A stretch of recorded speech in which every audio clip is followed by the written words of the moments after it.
Ok, pour moi. Bonsoir à tous. Grande joie pour moi de vous savoir tous connectés pour vivre ce moment ensemble.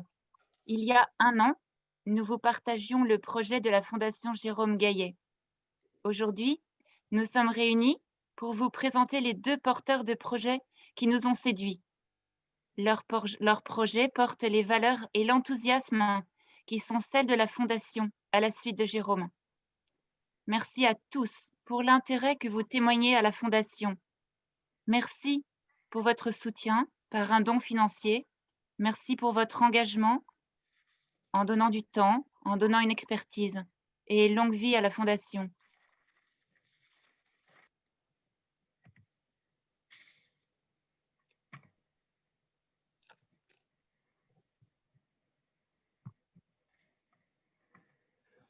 Bonjour à tous, je suis Nicolas Malo, je fais partie de l'équipe projet donc, qui a fait naître et grandir ce projet depuis un an. Donc Anne-Laure, présidente, qui vient d'introduire la séance. Il y a aussi Martin, Bruyel, Carlo Kant, Michel Coche et Elisabeth de Coster. Donc vous allez tous pouvoir nous découvrir au cours de ce webinaire. Donc, au programme de ce soir, on va tout d'abord avoir un témoignage de Blandine Mullier, présidente de la Fondation Entreprendre, qui héberge la Fondation Jérôme Gaillet. On va ensuite vous partager sur un petit peu notre histoire, nos missions, nos valeurs. Et Thierry Huret du groupe HTM va ensuite partager son témoignage de premier soutien de la Fondation. On va ensuite vous présenter notre appel à projet. Et après, le moment que vous attendez tous, le témoignage de nos deux projets qui ont été sélectionnés suite à notre processus de sélection. Et après, on terminera par l'accompagnement qu'on fait avec ces projets, avec un témoignage mentor et aussi comment vous pouvez nous soutenir et vos différentes questions. Donc, notre objectif, c'est d'avoir terminé d'ici, au plus tard, d'ici 20 heures, l'ensemble des présentations, de pouvoir ensuite commencer une séance de questions-réponses par la suite pour ceux qui seront encore avec nous. Quelques règles avant de commencer. N'hésitez pas à poser vos questions dans l'onglet questions-réponses. Donc, l'équipe vous répondra en direct ou à la fin. Et après, donc, un lien vers la vidéo vous sera envoyé à la fin du webinaire. Donc, pour commencer, je vais passer la parole à Blandine Mullier, donc, qui va tout d'abord nous présenter la Fondation Entreprendre, que j'imagine tout le monde a entendu parler de la Fondation Entreprendre, mais tout le monde ne sait pas forcément tout ce que fait la Fondation Entreprendre. Blandine, la parole est à toi. Merci Nicolas. Bonsoir à tous et à toutes. Comme le sujet aujourd'hui, c'est la Fondation Jérôme Gaillet, je vais faire une demi-phrase sur la Fondation Entreprendre, parce qu'en fait, on partage beaucoup de choses entre les deux fondations. Qu'est-ce que fait la Fondation Entreprendre depuis 2008 ? D'abord, elle a été reconnue d'utilité publique, elle est abritante, mais elle porte surtout la cause entrepreneuriale. Et sa raison d'être, c'est de permettre à chacun de se réaliser par l'entrepreneuriat avec la volonté de créer collectivement une société plus juste et durable. Et c'est intéressant de faire le parallèle avec ce que l'on peut lire sur la Fondation Jérôme Gaillet, qui dit que c'est une fondation pour un entrepreneuriat solidaire, qui a comme mission, et vous l'aurez comme présentation après, de permettre aux personnes éloignées de l'emploi de retrouver une employabilité durable.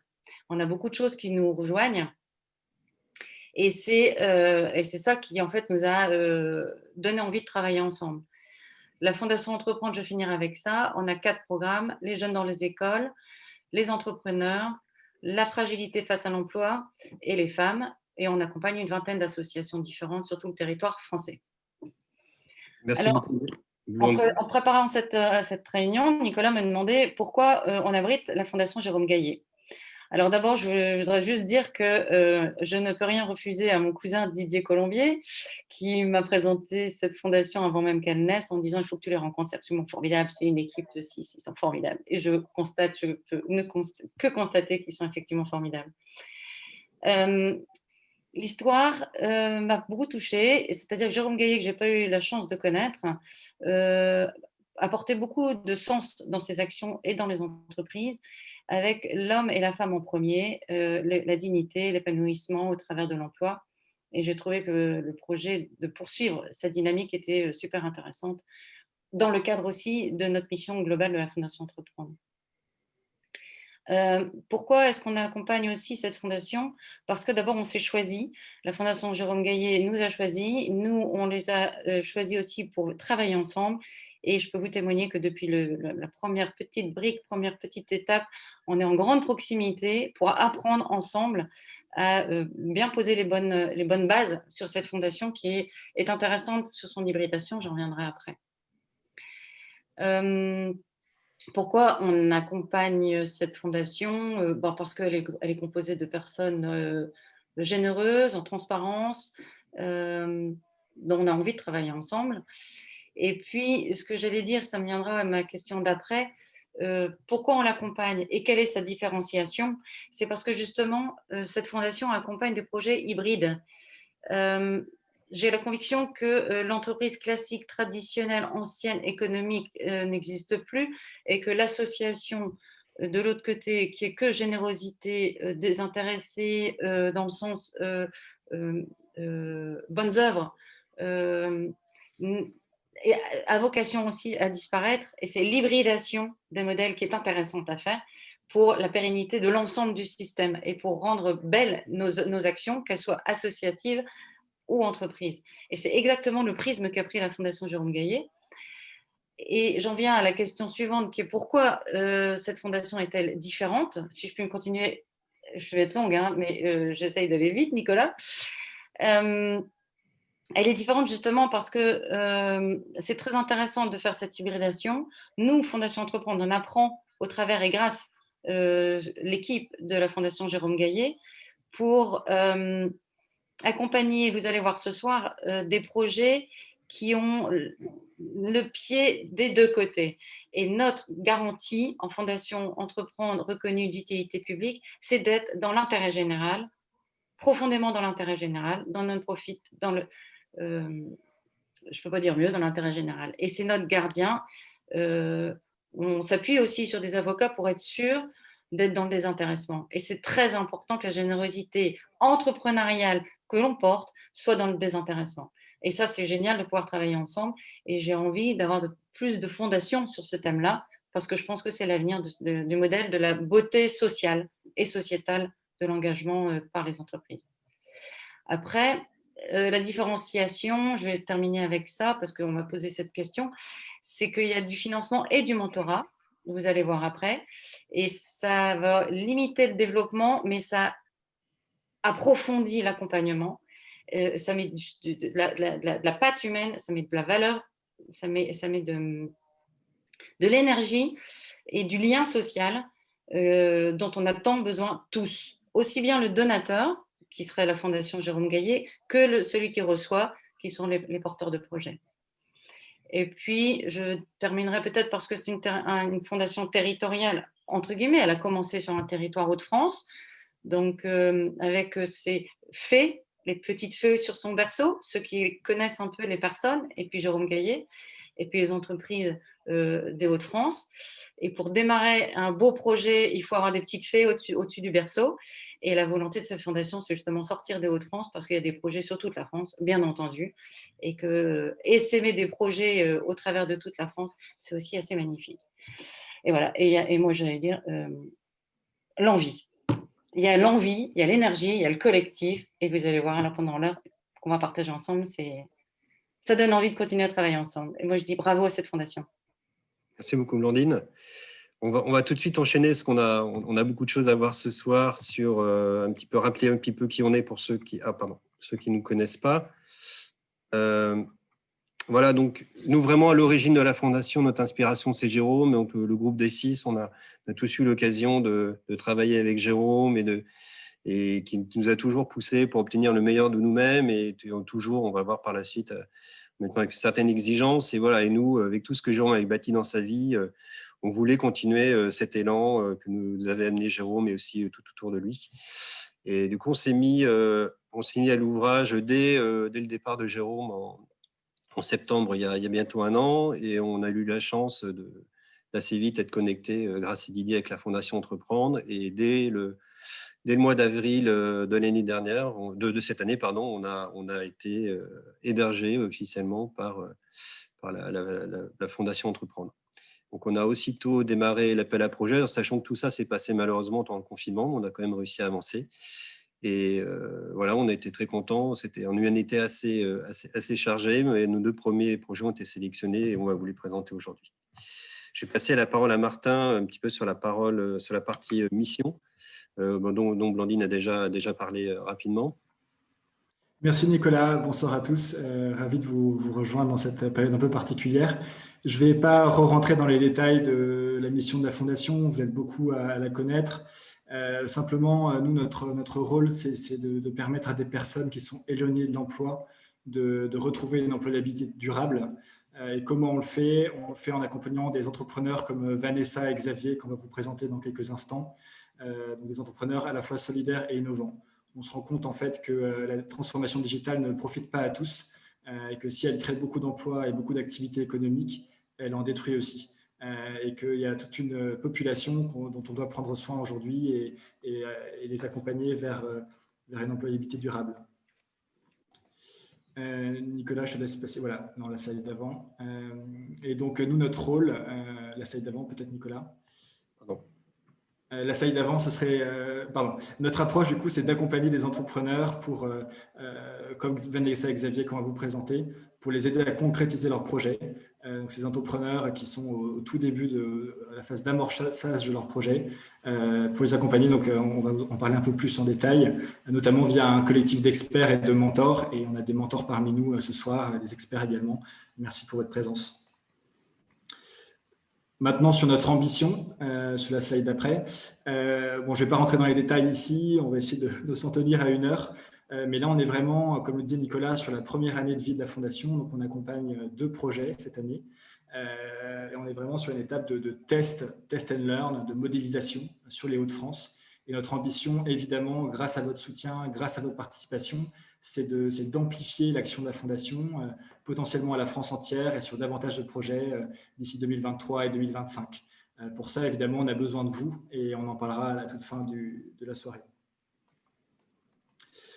Nos valeurs, elles sont très importantes. La première, c'est l'audace, parce que Jérôme, c'était un homme d'ambition, pour ceux qui ont la chance de le connaître. Il se fixait, il atteignait des objectifs que beaucoup pensaient irréalisables.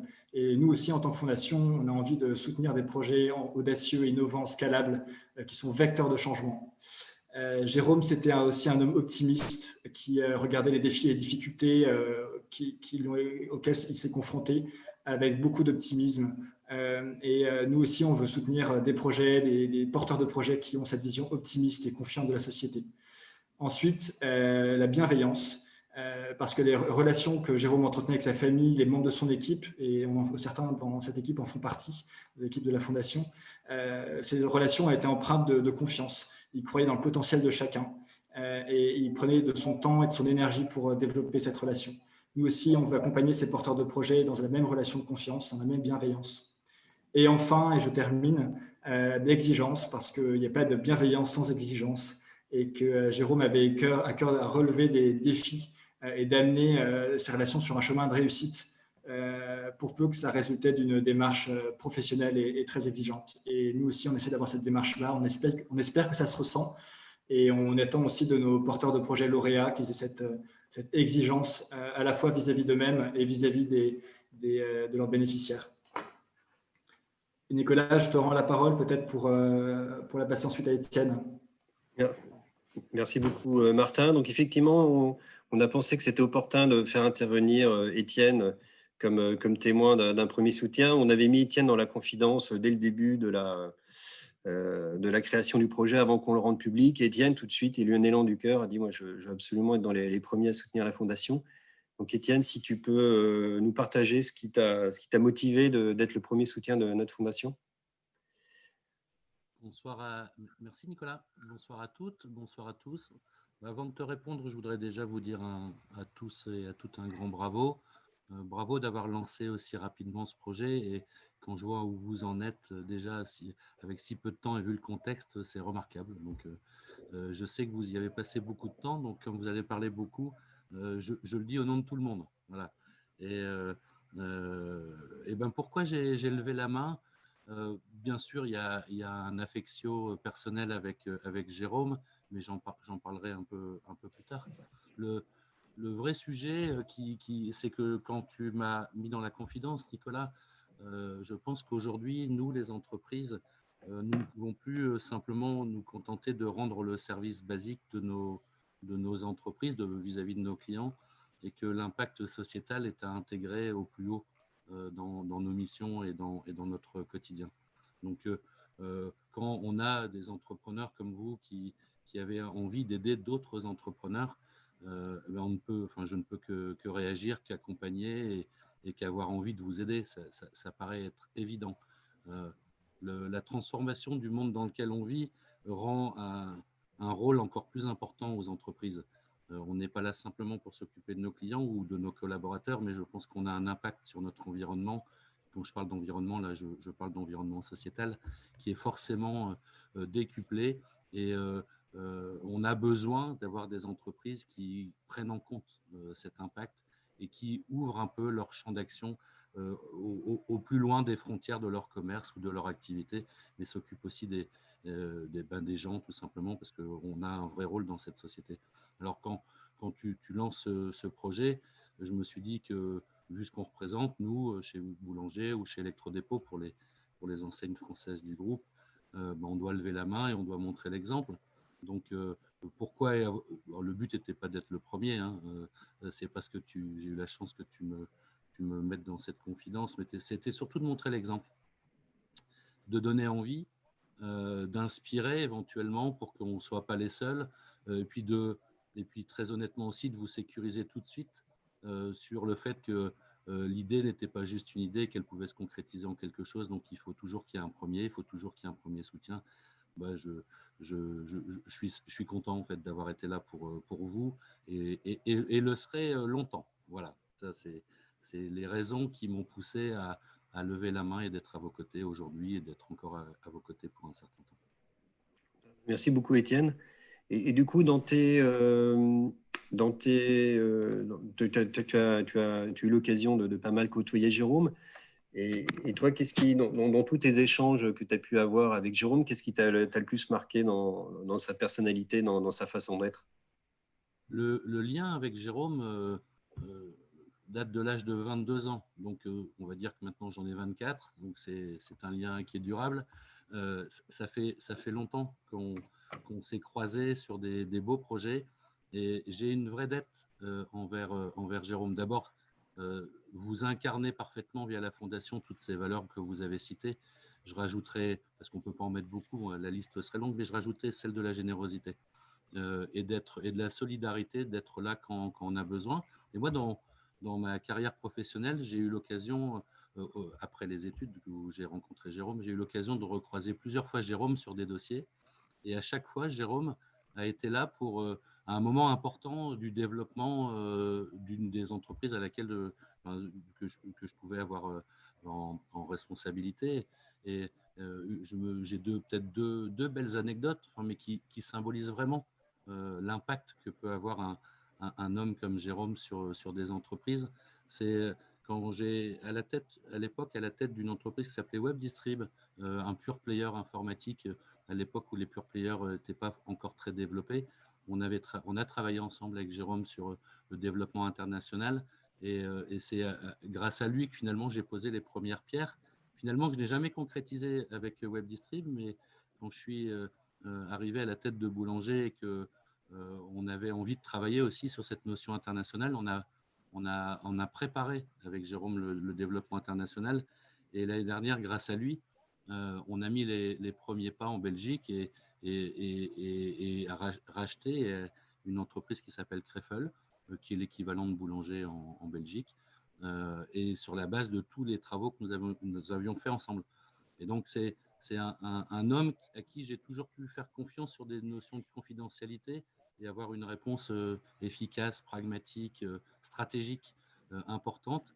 Et donc, il a une forme de contribution et de responsabilité au succès qu'on peut connaître, que ce soit en France ou en Belgique. Donc, c'est une forme de dette que de rendre aujourd'hui tout ce qu'il a pu m'apporter sur le développement professionnel et personnel d'ailleurs à titre perso. Et donc du coup, cette fondation, c'est une belle continuité. Donc c'est pour ça que là, pour le coup, dans la relation intuitive personnelle que j'avais avec Jérôme, je suis fier et content d'être avec vous à côté. Et puis si on peut rendre à Vanessa et à Xavier l'accompagnement qui a toujours été incarné par Jérôme, si on peut le rendre et les accompagner pour ces projets qui sont magnifiques, c'est avec un grand plaisir et une vraie fierté. Donc voilà la relation qui m'a amené à être à ses côtés et à l'être à vos côtés aujourd'hui. Merci beaucoup, Étienne. Je vais tout de suite passer la parole à Elisabeth, parce qu'on a encore beaucoup de choses à couvrir. Un grand merci pour tout ton soutien et ta présence, Étienne, depuis le début du projet. Donc, Elisabeth va nous parler de l'appel à projet.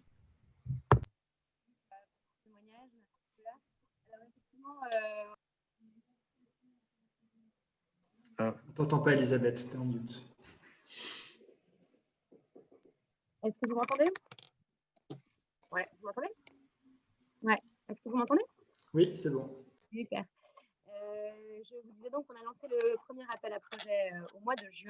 Nicolas, si tu veux passer la slide suivante, on va vous présenter un petit peu voilà, les différentes étapes. Nous avons lancé un appel à projet qui a duré un mois, au mois de juin jusqu'au 4 juillet. Qui a permis de nous faire découvrir 16 candidatures. Et ces 16 candidatures ont été étudiées avec attention par le comité de pilotage et nous en avons retenu 4 que nous avons écoutés attentivement et nous avons retenu 2 projets.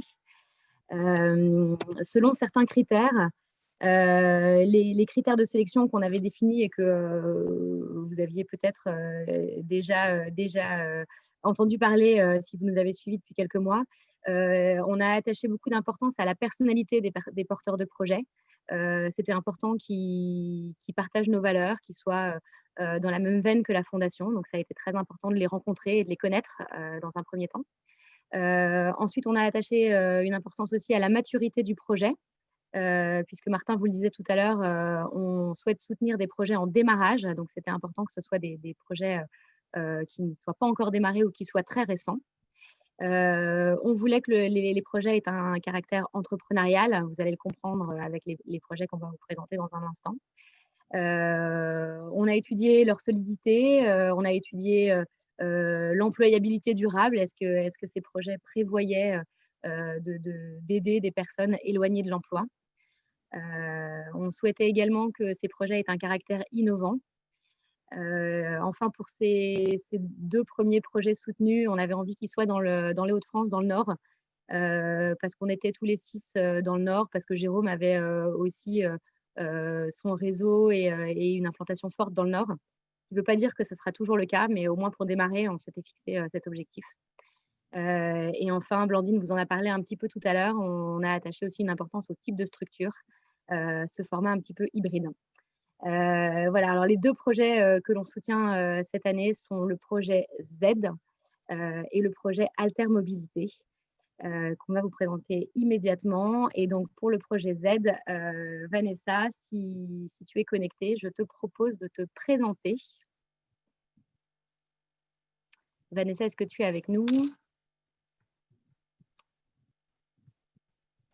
Pas en mute, Vanessa. Vanessa, est-ce que tu peux mettre ton micro pour peut-être te présenter? Excusez-moi, je suis là. Bonjour à tous, ravie. Oui, donc je suis Vanessa. Pour me présenter, je peux peut-être simplement vous raconter que moi j'ai 20 ans d'expérience dans 3 belles entreprises dont on a un peu parlé déjà, chez Leroy Merlin, chez Boulanger et puis plus récemment chez Cabane. 3 belles entreprises en effet qui ont toujours été portées dans lesquelles j'étais portée par le sens et par leur rôle aussi sociétal. Et pour rebondir sur ce que tu disais, Blandine, moi je crois que l'hybridation dont tu parlais, c'est la transformation que je suis en train de vivre personnellement en ce moment. Parce que mon envie, c'était dans cette nouvelle étape professionnelle de mettre à profit ces 20 ans d'expérience en entreprise au service d'une association, d'un projet qui permettait de contribuer plus fortement encore à une société plus juste. Et donc, voilà, je suis en pleine hybridation. Super. Et alors, Je t'entends mal. Je ne sais pas si vous m'entendez bien. Ouais, on t'entend bien. Est-ce que tu peux nous en dire plus sur le projet, justement? Oui, bien sûr. Donc, Z, c'est une association à but non lucratif. La raison d'être de notre association, c'est de permettre à des populations éloignées de l'emploi de trouver une employabilité durable. Et en fait, plus concrètement, on veut le faire en profitant des grandes mutations du marché pour redistribuer les cartes de l'emploi autrement. Et en fait, la première mutation qui nous est apparue, c'est celle du numérique, bien sûr. Tu en as parlé tout à l'heure, Martin. Et en fait, ce projet, il est né de notre regard sur trois sujets particuliers. Le premier, c'est qu'on était très touchés par les problématiques d'accès à l'emploi et du fait qu'en effet, on ne naît pas tous égaux dans l'accès à l'emploi. Et donc ça, c'était un des premiers éléments qui nous insight très fort pour notre projet. Le deuxième, c'est que dans le même moment, cette transformation numérique crée beaucoup d'emplois et pourtant crée aussi des métiers sous tension, c'est-à-dire qu'il y a une grosse carence de compétences dans les métiers du numérique. Dans les Hauts-de-France, il y a 26 000 emplois qui seront créés d'ici 2023 et pourtant très peu de compétences disponibles sur le numérique. Et puis enfin, le troisième élément, c'est le dernier qui nous a interpellés, c'est que cette transformation numérique aussi, elle permet en tout cas aux entreprises de travailler sur l'employabilité de leurs collaborateurs et de leur permettre d'accéder à des emplois d'avenir. Donc en fait, l'idée de Z, c'est vraiment d'utiliser les besoins des entreprises en web développeurs comme un tremplin d'insertion économique et sociale pour des personnes éloignées de l'emploi. Et on le fait en lançant un programme de mise à l'emploi dans lequel on est guidé par trois principes distinctifs majeurs. Le premier, c'est la mixité. Nous, on croit vraiment en la mixité comme vecteur de progrès. Et donc, c'est la raison pour laquelle dans chacune de nos promotions, puisqu'on parle finalement de formation, dans chacune de nos promotions, on mêle des populations éloignées de l'emploi, donc qui sont vraiment nos publics cibles, mais aussi des salariés d'entreprise qui ont envie ou besoin d'une reconversion. Et on le fait parce qu'on pense que ces populations vont beaucoup apprendre d'entre elles et qu'ainsi, on donne une meilleure chance de réussite à nos jeunes. Eh ben, je te propose, Vanessa, qu'on regarde un petit film justement qui décrit l'origine du projet et tout ça, si ça te convient. Ça me va. Allez, allons-y.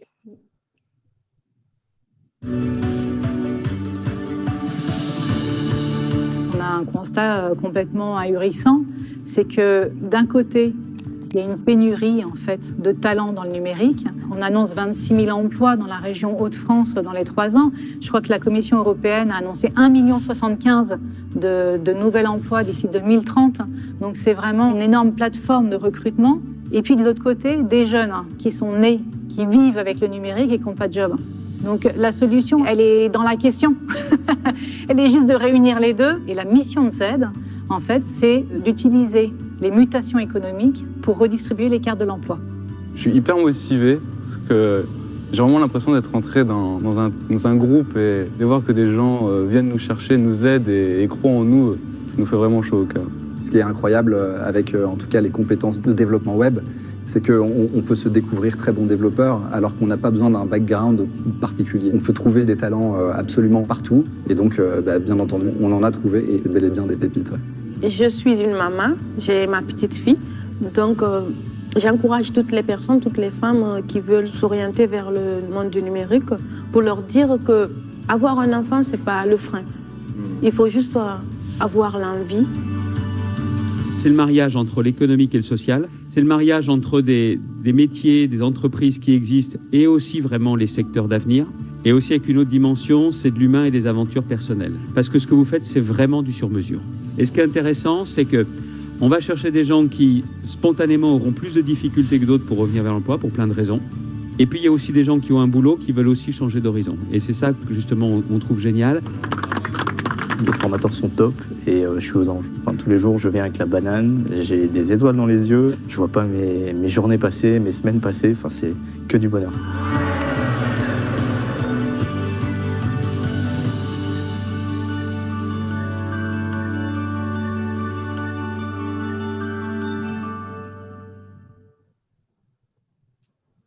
Super, très, très belle vidéo. Alors du coup, on a l'impression que ça a déjà démarré. Est-ce que tu peux nous en dire un peu plus? On voit déjà une promo peut-être? Oui, tout à fait. On a une première promo qui a été lancée la semaine juste avant le premier acte du confinement.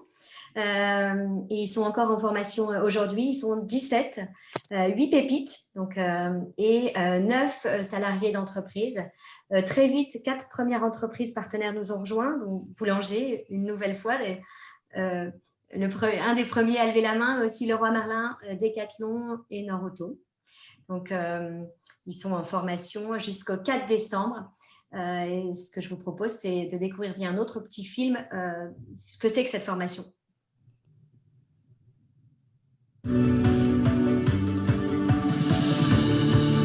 C'est un programme en 28 semaines qui se découpe en 3 grands temps.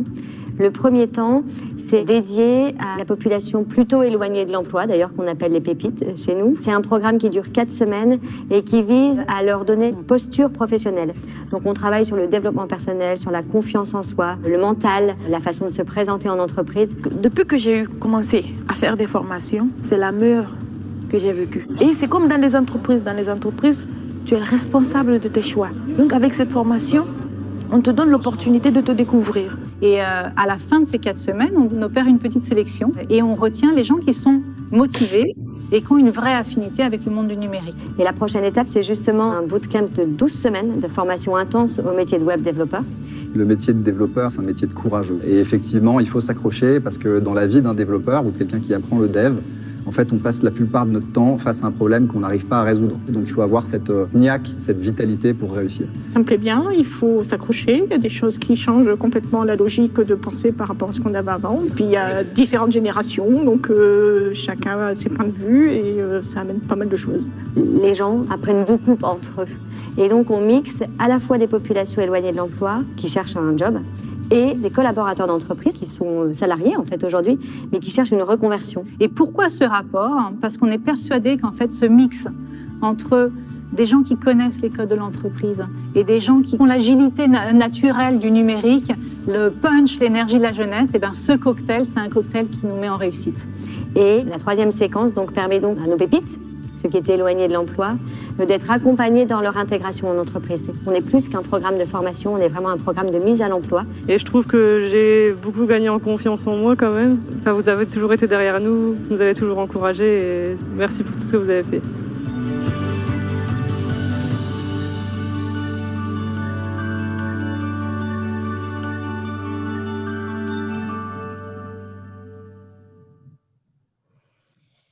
Alors, peut-être si je peux me permettre juste de profiter de cette... Vous m'entendez? Ouais. Vas-y, on t'écoute. Ouais, profitez juste de cette heure de grande écoute pour me partager 2 messages.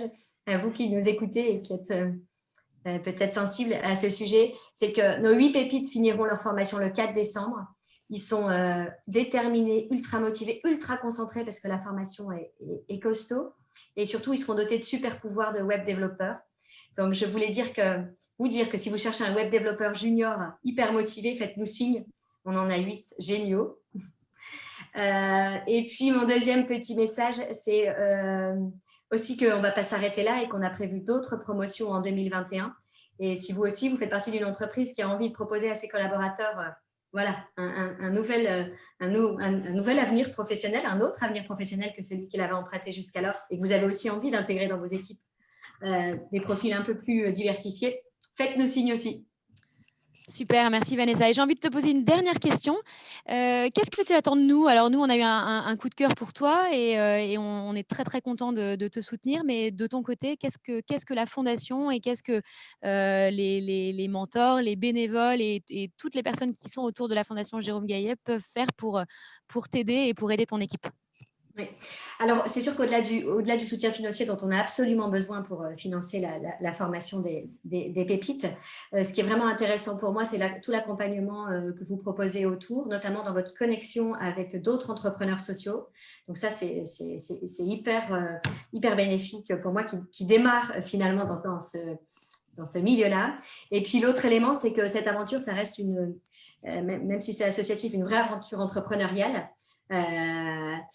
Avec plein de joie et aussi pas mal de difficultés. Et je trouve que l'accompagnement des mentors que vous proposez est hyper précieux.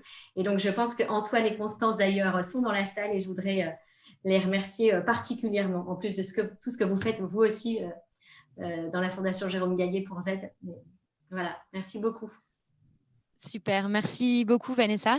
Alors du coup, on va passer au deuxième projet et je vais pouvoir passer la main à Neige qui va présenter Xavier. Et dans un premier temps, peut-être on peut présenter, Nicolas, le film de Xavier. Super. Je m'appelle Xavier, je suis directeur d'une association qui s'appelle La Pioche, une épicerie solidaire. Ce qui m'a amené ici, là où je suis, c'est le fait d'avoir grandi avec le sentiment d'être à l'écart de la société, dans des quartiers HLM, avec le minimum pour vivre, ou plutôt survivre. J'ai tout fait pour fuir mon quartier et me suis retrouvé à faire des choses qui m'apportaient de l'argent, mais pas forcément de sens. Je me suis rendu compte que j'avais plein d'idées pour améliorer le quotidien des gens qui souffrent de frustration, de rabaissement de dignité et d'espoir bridé. Tout ça, je l'ai vécu. Et j'ai réalisé que le sens que je donnerais à ma vie, ce serait de faire pour les autres ce que j'aurais voulu qu'on fasse pour moi. Alors je suis revenu dans mon quartier. Et avec les habitants, j'y ai créé une épicerie solidaire qui est devenue entreprise à but d'emploi. Le projet Altermobilité, il consiste à trouver des solutions pour délester les zones urbaines en tension, en particulier au CHRU de Lille et tout le parc Rasanté. Il s'appuie sur un service de voiturier accessible à tous, comme d'un outil pour déplacer le stationnement et le trafic vers des parkings relais en lisière de communes. Grâce à cela, nous allons créer 15 emplois en CDI dans des quartiers prioritaires.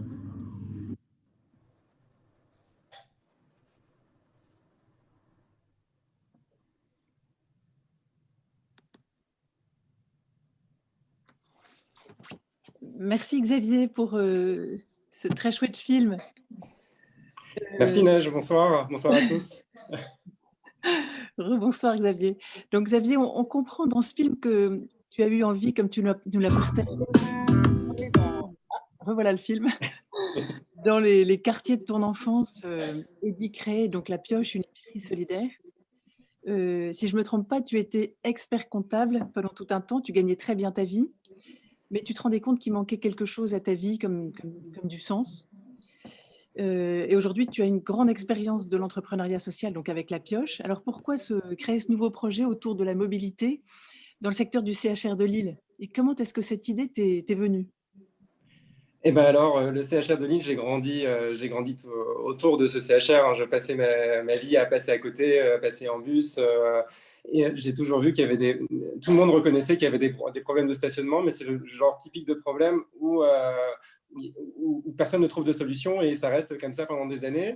Et je ne pensais pas devenir un acteur de terrain comme ça et pouvoir changer les choses.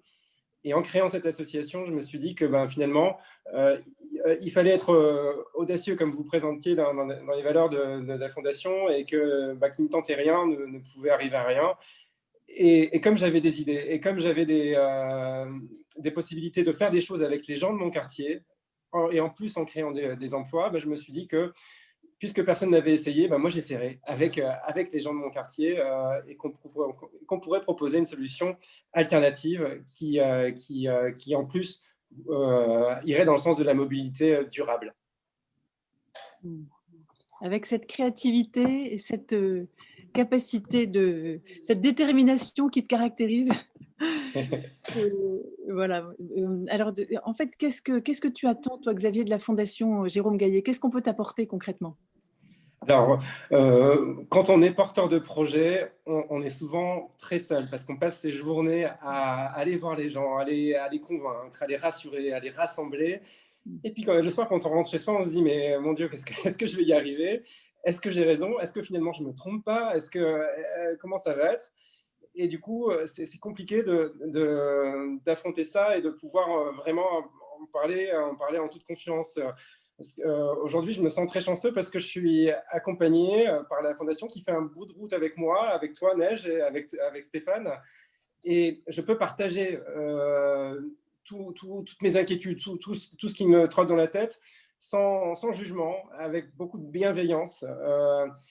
Et je me sens aussi très chanceux de participer à ce beau projet qui prolonge l'action et les valeurs de Jérôme Gaillet que j'aurais beaucoup aimé connaître, mais finalement, j'apprends à le connaître à travers vous. Et aujourd'hui, ça me donne beaucoup de force. Et je me sens aussi très privilégié que vous ayez cru en moi et en mon projet. Donc, c'est un signe et ça va marcher. On y croit. Oui.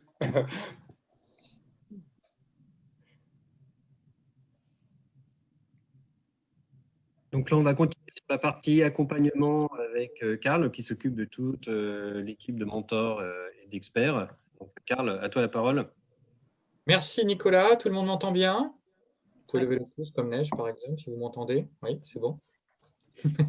Eh bien, en effet, donc nous avons deux projets qui sont accompagnés. C'est un accompagnement financier, mais aussi un accompagnement avec des mentors, et donc un accompagnement de 18 mois. Et donc, mes premières pensées, mon premier message ira forcément vers nos 4 mentors sélectionnés pour cette première vague, à savoir Antoine, Constance, Neige et Stéphane. Franchement, c'est super de vous avoir avec nous. Alors, on a fait des binômes.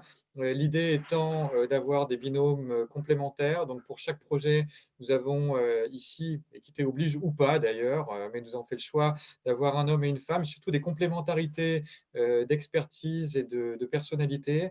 Et je pense qu'en fait, on a fait surtout de belles rencontres et de beaux matchings avec nos entrepreneurs, que ce soit avec Xavier ou Vanessa.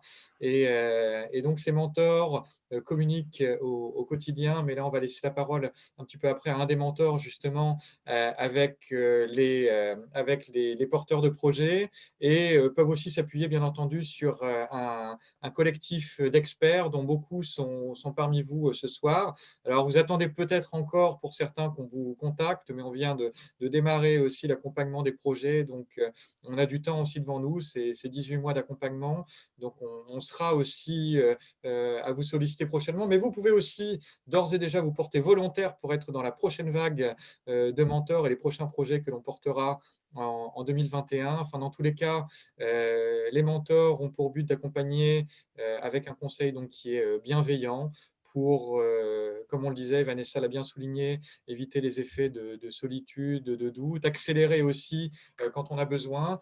C'est des rencontres qui se font mensuellement. Alors, Covid oblige, à distance, mais aussi en proximité, on le sait.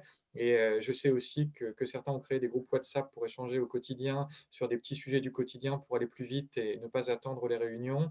Et ben, c'est ce que toutes les nouvelles technologies nous apportent. Et il faut profiter des outils qu'on utilise au quotidien aussi dans le cadre de son mentoring. Donc, peut-être quelques mots de Stéphane, si c'est possible, si on peut lui donner la parole.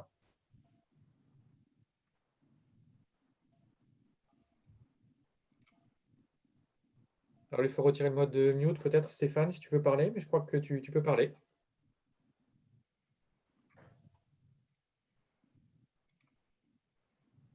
Alors, Stéphane, tu nous entends?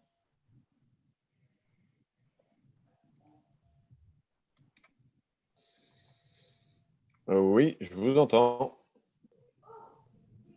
Je vous entends. Oui, mais tu peux parler, c'est bon, on La t'entend. connexion n'est pas terrible. Est-ce que vous m'entendez? Oui, c'est bon. Bon, super. Merci pour me laisser la parole. Et puis surtout, Dieu qu'il est difficile de passer après Xavier et Vanessa, parce que je trouve que tous les deux font preuve d'une envie d'avancer qui est assez incroyable. Et c'est vraiment pas facile de passer après nos deux porteurs de projet. Alors, juste quelques mots, et j'espère pouvoir représenter également mes ego mentors sur ce sujet. C'est avant tout pour moi une envie de donner un coup de main qui fait que je suis aujourd'hui, qui me fait être parmi vous aujourd'hui, une envie finalement d'apporter ma pierre à l'édifice, et quelque part le fait de me dire qu'après quelques années d'expérience professionnelle, j'ai peut-être accompli un certain nombre de choses qui me permettent et qui me donnent envie de le partager. et de partager avec tous ces porteurs de projets quelque chose d'un peu différent. Donc, je me dis, allez, si à mon petit niveau, je peux aussi les accompagner, ça peut être très, très chouette. Et puis, finalement, cette thématique de l'entrepreneuriat solidaire est quelque chose qui est extrêmement important pour moi. Ça fait vraiment écho en moi. Je crois beaucoup à ce mot d'hybridation dont j'ai entendu parler en début de cette réunion, parce qu'effectivement, je crois fortement dans l'économie et dans le développement des modèles économiques, mais pas dans l'économie à tout craint.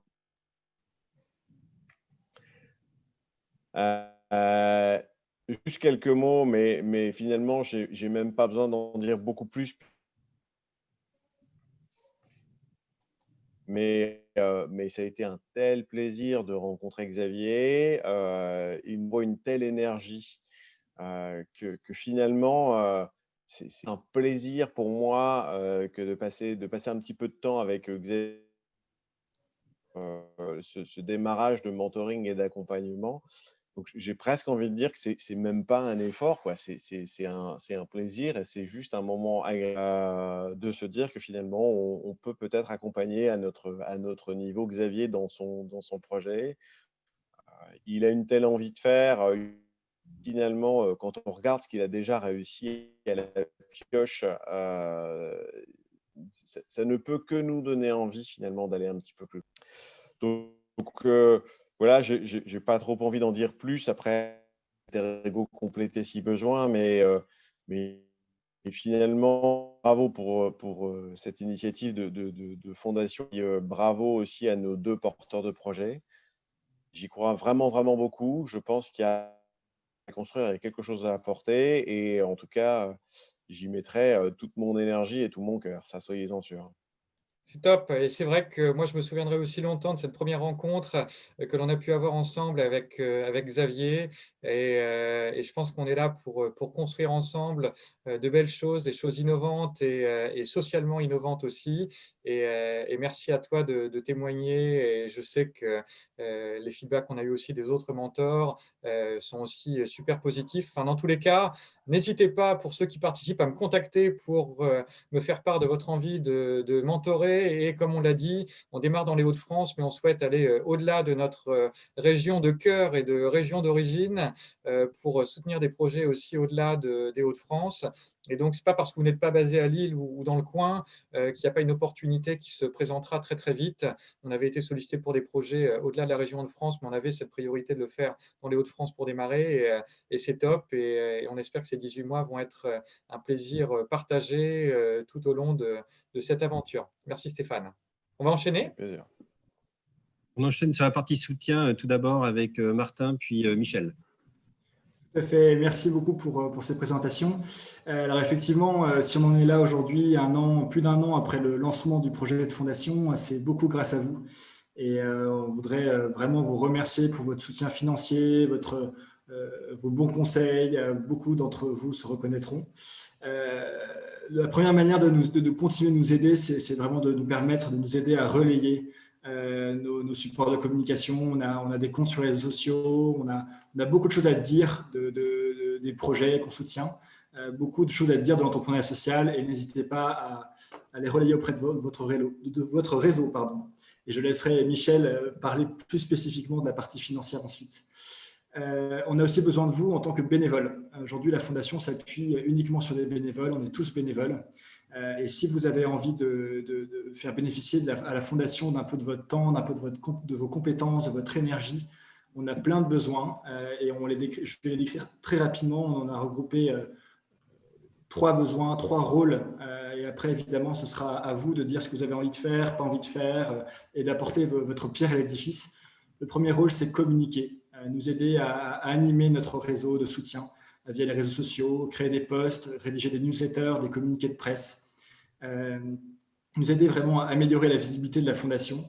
Voilà, vous ne serez pas seul, on a toute une équipe, on a même des étudiants de l'EDEC qui sont là ce soir, qui nous écoutent et qui nous accompagnent sur ce volet-là.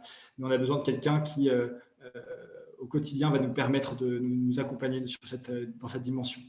Le deuxième rôle, c'est l'animation, c'est animer. Comme vous l'avez vu, on a beaucoup de mentors, beaucoup d'experts beaucoup de bénévoles et on a besoin de créer du lien entre ces bénévoles, notamment dans une période Covid qui est très compliquée puisqu'on peut très peu se voir finalement. On voulait créer un événement convivial en septembre entre bénévoles et on n'a pas pu le faire. Voilà, donc nous aider aussi à identifier les compétences des experts, construire une matrice des experts pour vraiment améliorer notre accompagnement et améliorer celui des mentors. Et le troisième rôle, c'est promouvoir, vous aider à promouvoir la fondation. On doit mettre aussi en œuvre améliorer du moins notre stratégie de fundraising, de levée de fonds, pour continuer d'accompagner des projets comme celui de Vanessa et de Xavier. Donc, si vous vous reconnaissez, une fibre pour lever des fonds et contacter des entreprises ou des particuliers qui pourraient nous aider, eh bien, bienvenue. Si vous vous reconnaissez dans ces rôles, si vous avez envie de donner de votre temps, de votre énergie, vous avez nos coordonnées, n'hésitez pas, on peut en discuter. Merci beaucoup et je cède du coup la parole à Michel qui va nous parler plus spécifiquement des soutiens financiers. Merci Martin. Merci à tous de votre présence aujourd'hui. On est vraiment très heureux de vous voir si nombreux autour de ce projet et de ces projets parce qu'effectivement ça se concrétise et on est vraiment tous les 6, je pense, et au-delà, très heureux de voir des concrétisations.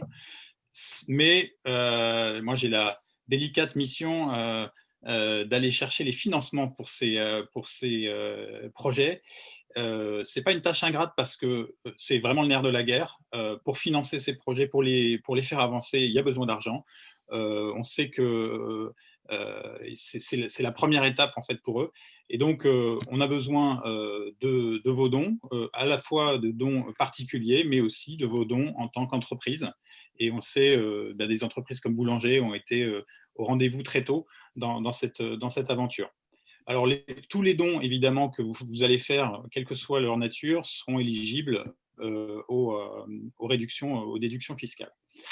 Alors, vous allez poser la question naturelle, à quoi servent les dons? Déjà, il faut savoir qu'on va soutenir des projets à partir de 10 000 € par projet soutenu. Donc ça, c'est le montant qu'on a décidé d'allouer pour chacun des projets, en tout cas au minimum. Et puis, quant à l'utilisation de ces dons, elle va être prioritairement affectée sur des investissements en équipement. Ça, c'est aussi un des sujets qu'on va traiter prioritairement. Et là, c'est une chose importante. Il y a beaucoup d'associations où on se demande effectivement est-ce que les dons sont suivis, est-ce que l'affectation est maîtrisée. Eh bien, effectivement, les mentors sont là et les équipes sont là pour s'assurer tout au long du soutien des projets que l'affectation des fonds est bien sur les sujets qu'on a définis ensemble et surtout qu'on obtient les résultats qui sont attendus par rapport au financement. Donc, on a aussi cette espèce de suivi comme des entrepreneurs de retour sur investissement des dons que vous allez faire. Enfin, il y a effectivement, les dons servent aussi à couvrir un peu les frais de fonctionnement, par exemple pour les outils qu'on utilise ce soir. Et puis, que dire, sur les réductions fiscales, c'est la slide suivante, Nicolas. C'est effectivement, vous connaissez peut-être les règles du jeu, vous êtes déjà donateur sur d'autres sujets, mais voilà, vous pouvez déduire pour les particuliers 66% du montant des dons dans la limite de 20% du revenu imposable et 75% du montant des dons sur l'impôt sur la fortune immobilière.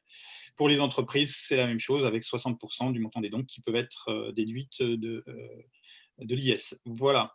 Que dire d'autre? À vous de jouer, continuez à faire des dons, parlez de la fondation autour de vous, et puis on espère avoir vos soutiens sous toute forme qu'elle soit. Merci beaucoup. Je passe la parole à Anne-Laure, que je vois sur l'écran. Anne-Laure, il faut ouvrir ton micro. C'est la magie des webinars.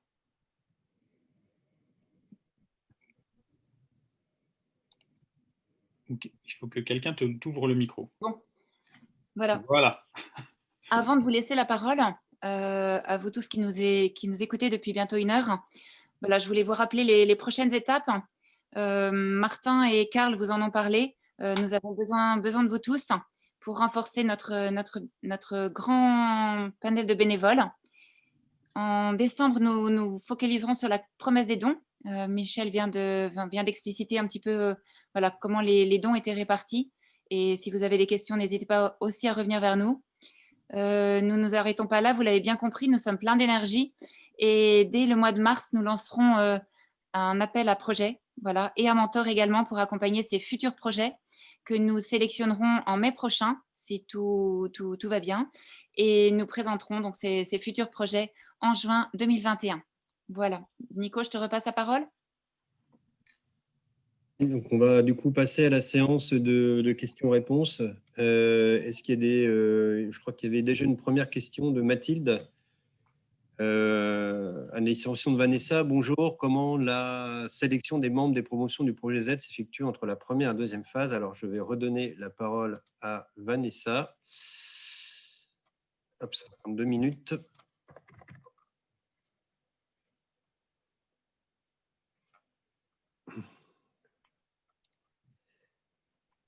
Vanessa. C'est bon, vous m'entendez? Oui, Vanessa, on t'entend. Alors, excuse-moi, Nicolas, est-ce que tu peux répéter la question? Alors, la question, comment la sélection des membres des promotions du projet Z s'effectue-t-elle entre la première et la deuxième phase? Elle s'effectue essentiellement sur l'appétence des pépites au code, au web développement. En fait, ces 4 semaines dédiées à la formation, à la posture professionnelle, elles nous permettent aussi de leur faire découvrir et de leur faire tester ce qu'est le métier de web développeur. Et donc, pour certains, entre l'envie de faire du web développement et l'envie d'en faire tous les jours, il y a une différence. Et donc, voilà, ça nous permet de vérifier que les pépites qu'on présentera ensuite aux entreprises, parce que c'est ça, notre programme, c'est vraiment un programme de mise à l'emploi, sont hyper motivées et prêtes à exercer ce métier-là. Très bien. Ça répond à la question? Oui, je pense, oui. Est-ce que ça répond à la question, Mathilde?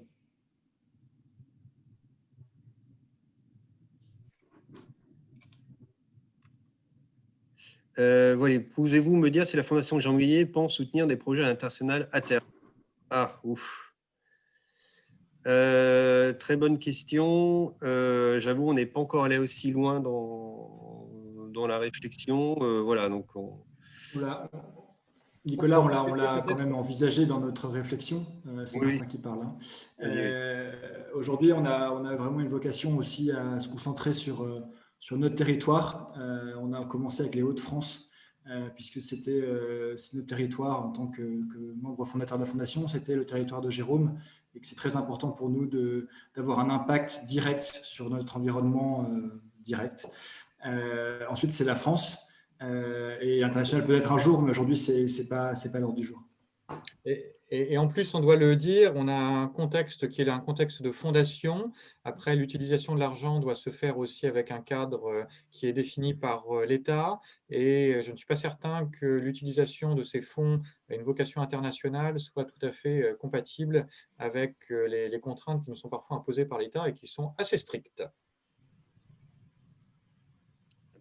Une nouvelle question de Marie-Sophie. La formation est-elle gratuite pour les pépites Z? Vanessa, es-tu toujours ici? Oui, toujours ici.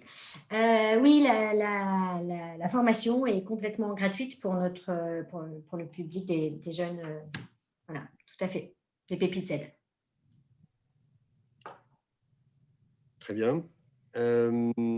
Après, du coup, il y avait une autre question de Catherine. Bonsoir, avec l'économie du remploi de la fonctionnalité, pourquoi limiter votre soutien à des dépenses d'investissement?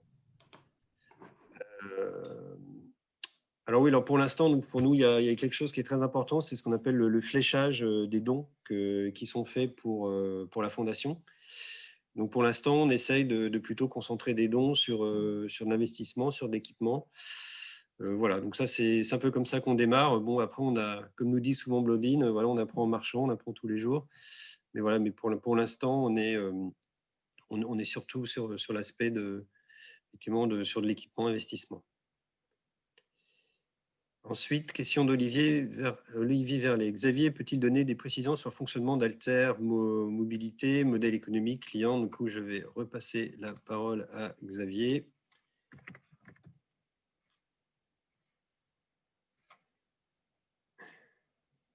Xavier? Est-ce qu'on m'entend? Oui, on t'entend. Oui. Alors, des précisions sur le fonctionnement d'Altermobilité. Ça part d'un service de voiturier qui va sur abonnement. Donc, on va proposer aux salariés du parc Heura Santé et du CHRU d'avoir des équipes qui, tous les matins, prennent votre voiture devant votre boulot. Ils vont la garer entre 1 et 3 km plus loin sur des parkings sous-employés pendant la journée, des parkings de complexes sportifs, par exemple. Et on vous la rapporte quand vous voulez. Cet abonnement sera financé comme des tickets restaurants à 50% par exemple par l'employeur et à 50% par la salariée. Et il y a plusieurs étages de la fusée. Les étages supplémentaires, c'est qu'on va, à partir de ce service, essayer d'influencer le comportement des gens qui utilisent leur voiture personnelle, en tout cas seule.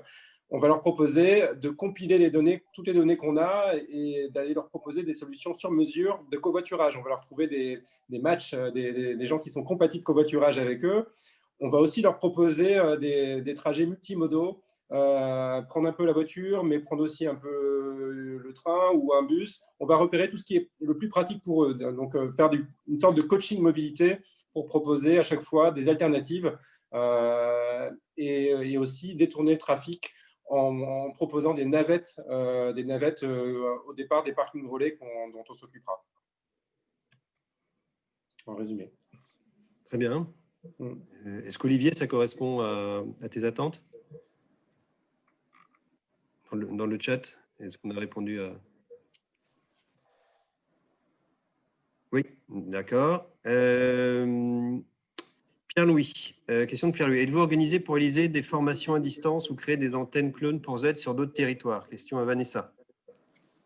Alors, comme plein de gens, depuis ce Covid, on n'avait pas prévu de faire des formations à distance, mais on y a été contraint, bien sûr. Donc, sur la première partie de formation, la formation posture professionnelle, je vous disais tout à l'heure, acte 1 du confinement, donc on l'a transformé dans un format 100% à distance. Et sur le module 2, qui est le Bootcamp Web Développement, là, qui avait commencé le 7 septembre, depuis la semaine dernière, ils ont basculé en du 100% remote.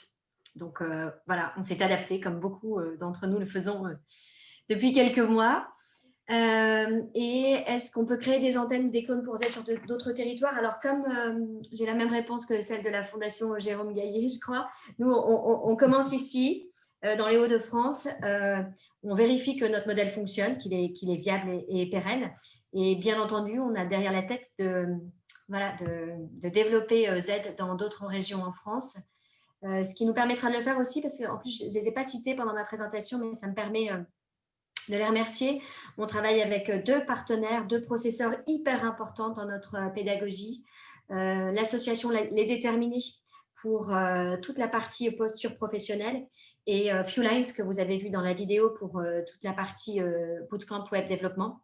Et tous les 2 sont capables et sont déjà présents dans d'autres villes en France aujourd'hui. Donc, ça nous permet aussi d'envisager un développement quand ça sera le bon moment pour nous et quand on sera prêt. Merci Vanessa. On a ensuite une question de Christine dans le chat. Pourquoi un statut associatif et non d'entreprise d'insertion et de formation? Première question.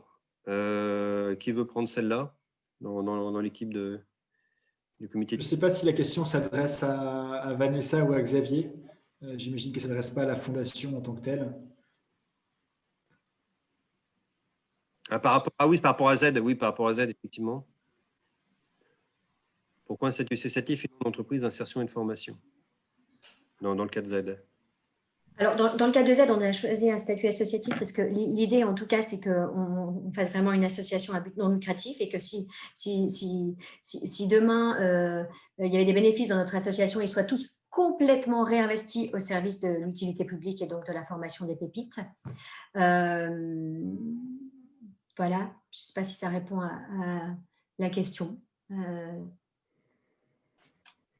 J'imagine. Quel conseil autour de l'entrepreneur en dehors des mentors et après les 18 mois? Autre question de Christine, je crois que c'est pour Karl, ça.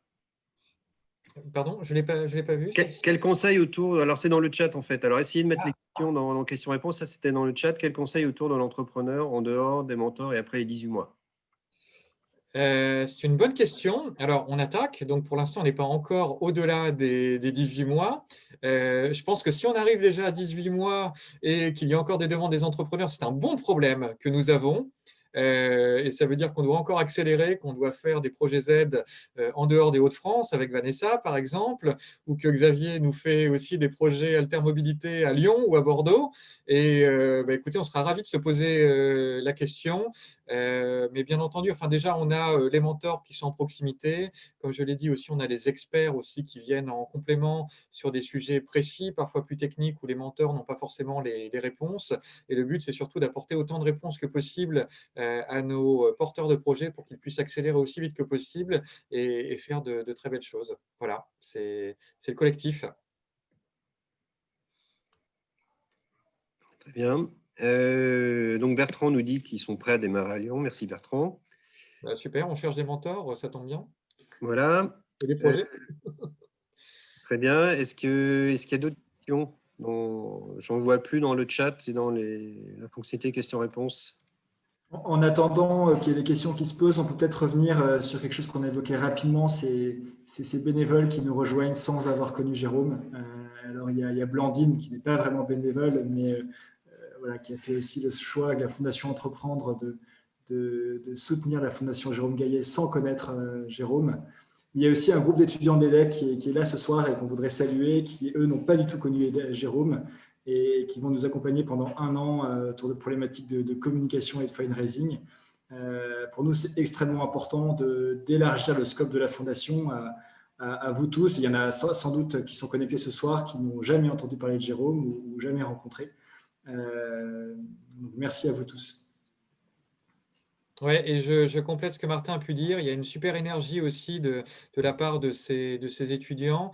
Et je trouve que c'est un beau lien que l'on garde aussi avec l'EDEC. Tout le monde n'est pas diplômé de l'EDEC dans cette salle, hein, d'ailleurs, mais au moins, il y a une belle énergie, je trouve, de l'EDEC. Et c'est un super clin d'œil. Que ça se fasse en plus dans le cadre de leurs études, c'est top. Et on a lancé ça très récemment avec eux. On y prend beaucoup de plaisir. Franchement, merci à vous. Alors, question de Virginie. Votre message était clair pour aider la Fondation, mais comment aider tel ou tel projet? Qu'est-ce que quelqu'un veut prendre dans l'équipe, ces questions-là? Karl, c'est peut-être pour toi, mais déjà en rejoignant notre réseau d'experts. Karl, je te laisse. Non, vas-y. Je crois qu'Elisabeth voulait démarrer aussi. Elisabeth, à ton tour. Allez, à mon tour.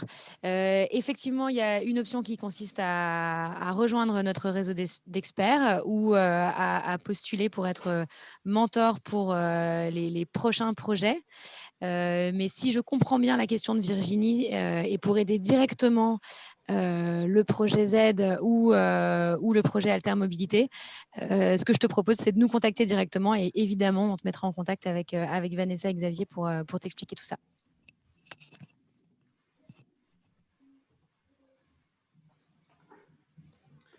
On a d'autres questions. Je vois, j'ai un projet en tête, j'ai hâte de vous le présenter. Excellent, c'est aussi quelque chose dont on n'a pas parlé, mais on lance des appels à projets tous les ans.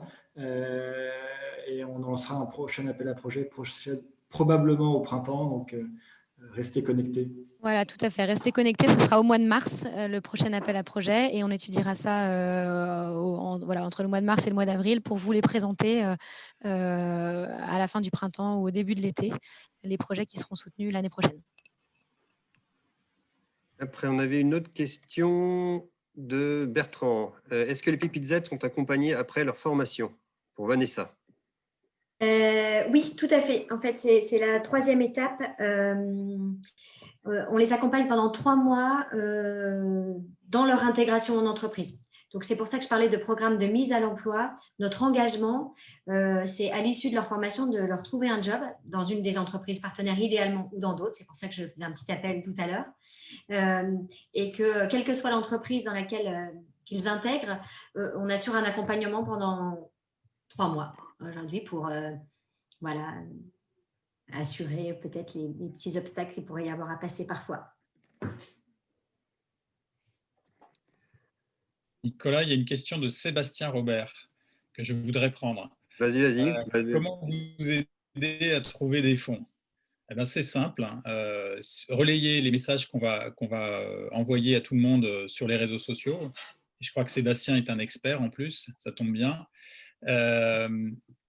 Nous rejoindre aussi, me rejoindre aussi pour travailler sur le marketing de collecte, tout ce qui est utilisation de LinkedIn également.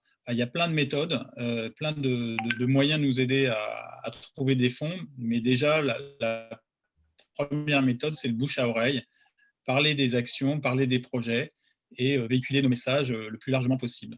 Et puis identifier peut-être des grands donateurs ou des donateurs entreprises et les ramener vers la fondation. Voilà un élément de réponse à cette question. Très bien. Après, je crois que Xavier, tu voulais faire un appel à contact. Xavier?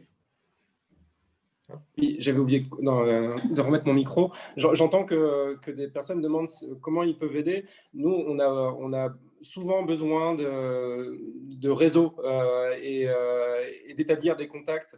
En ce moment, notre projet prend des tournants politiques parce qu'on a besoin de demander des autorisations d'occupation d'espace public avec les villes dans lesquelles on veut agir. Donc là, on est en train de faire des démarches avec la ville de Los et la ville de Lille également.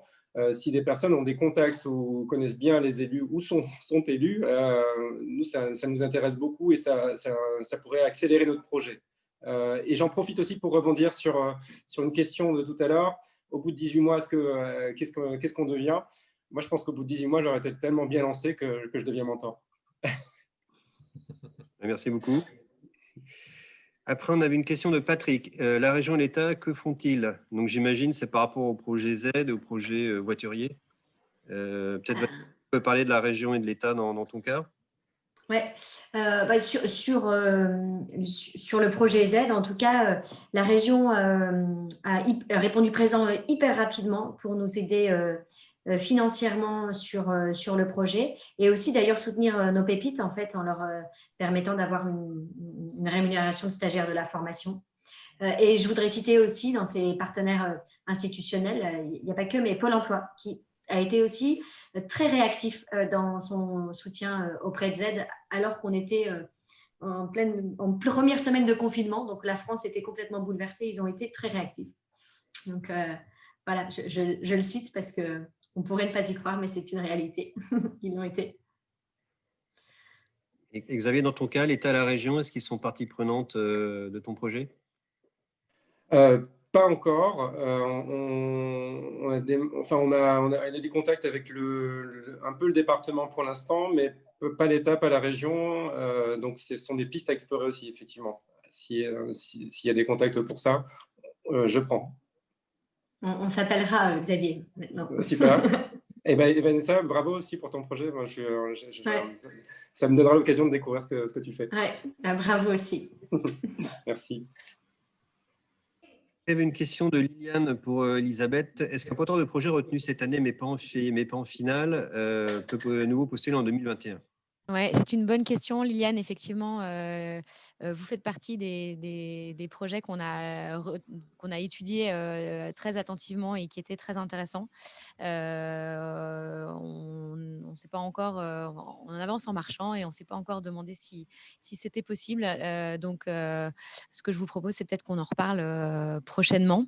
Le prochain appel à projet aura lieu en mars, mais pourquoi pas et avec plaisir si votre projet a évolué. Avec joie pour en reparler, bien entendu. Ouais. Bon, très bien. Est-ce qu'on a d'autres questions, Martin? Je n'ai pas l'impression, non. Non. Il est déjà 20h17. En tout cas, un grand merci à tous ceux qui sont encore là. On est un petit peu moins nombreux qu'au début, mais vous êtes déjà, on a encore une bonne soixantaine assez tard. En tout cas, merci à toutes et à tous de nous avoir écoutés aussi longtemps, d'avoir participé aux questions. Un grand bravo à Nicolas Malo pour la coordination aussi et pour nous pousser avec cette énergie qu'on lui connaît. Merci. Bravo Nicolas. Merci Nico. Merci Nico. Merci Nico. Merci Nico et merci à tous. Merci à tous. Merci à tous vos encouragements aussi qu'on lit dans le chat. Là, voilà. Ça nous fait plaisir voilà, de voir tous vos messages. Ouais. Ça fait du bien. Et parlez de nous autour de vous. Parlez de nous autour de vous. C'est la meilleure pub que vous pouvez nous faire. Parlez des projets et parlez de la fondation. Et franchement, on va aller loin. On va aller loin et vite ensemble. Merci à tous. Merci. Bonne soirée. Bonne soirée. Au revoir tout le monde. Bonne soirée. Bonne soirée à tous. À bientôt. Merci à tous. Merci à tous. Ciao, ciao.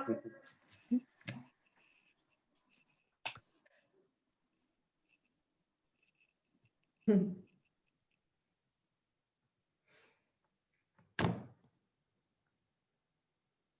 ne sais pas si encore du... Tu es là, Xavier? Ouais.